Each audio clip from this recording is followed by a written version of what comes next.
بسم الله الرحمن الرحيم. والنجم إذا هوى ما ضل صاحبكم وما غوى وما ينطق عن الهوى إن هو إلا وحي يوحى علمه شديد القوى ذو مرة فاستوى وهو بالأفق الأعلى ثم دنا فتدلى فكان قاب قوسين أو أدنى فأوحى إلى عبده ما أوحى ما كذب الفؤاد ما رأى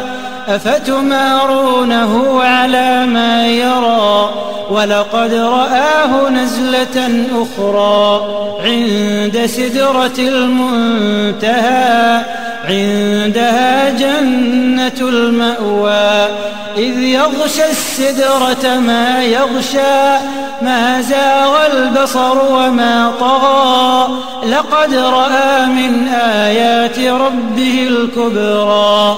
أفرأيتم اللات والعزى ومناة الثالثة الأخرى ألكم الذكر وله الأنثى تلك إذا قسمة ضيزى إن هي إلا أسماء سميتموها أنتم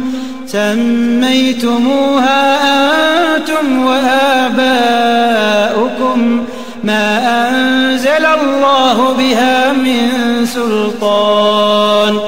إن يتبعون إلا الظن وما تهوى الأنفس ولقد جاءهم من ربهم الهدى أم للإنسان ما تمنى فلله الآخرة والأولى وكم من ملك في السماوات لا تغني شفاعتهم شيئا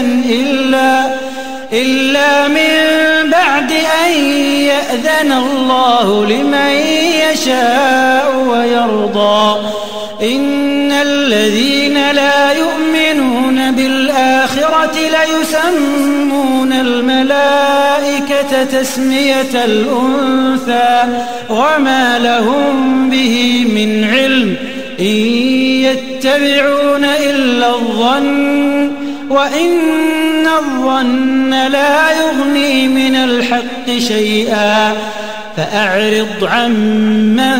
تولى عن ذكرنا ولم يرد إلا الحياة الدنيا ذلك مبلغهم من العلم إن ربك هو أعلم بمن ضل عن سبيله وهو أعلم بمن اهتدى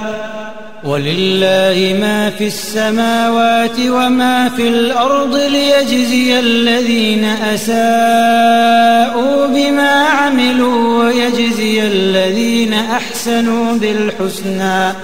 الذين يجتنبون كبائر الإثم والفواحش إلا اللمم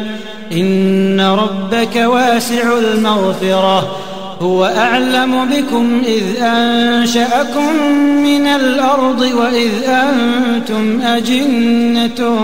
في بطون أمهاتكم فلا تزكوا أنفسكم هو أعلم بمن اتقى أفرأيت الذي تولى وأعطى قليلا وأكدى أعنده علم الغيب فهو يرى أم لم ينبأ بما في صحف موسى وإبراهيم الذي وفى ألا تزر وازرة وزر أخرى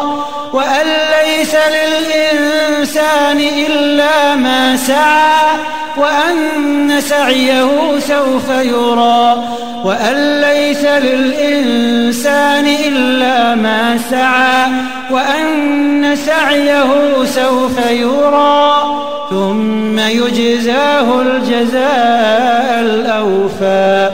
وأن إلى ربك ربك المنتهى وأنه هو أضحك وأبكى وأنه هو أمات وأحيا